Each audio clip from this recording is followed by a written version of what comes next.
Ko'pchilik aytadi, blogimni boshlashdan qo'rqaman, uyalaman. Kimdan uyalasiz?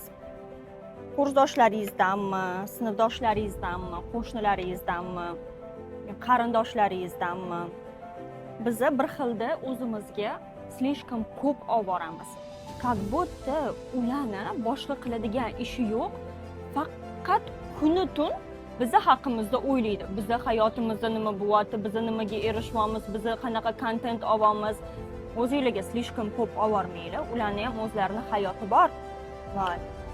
Ertaga sizlar определенный bir darajaga yetganinglarda, o'z boshlanishiga jinnicha kontentlar bo'lsin, uyaltiradigan kontentlar bo'lsin, uyaling.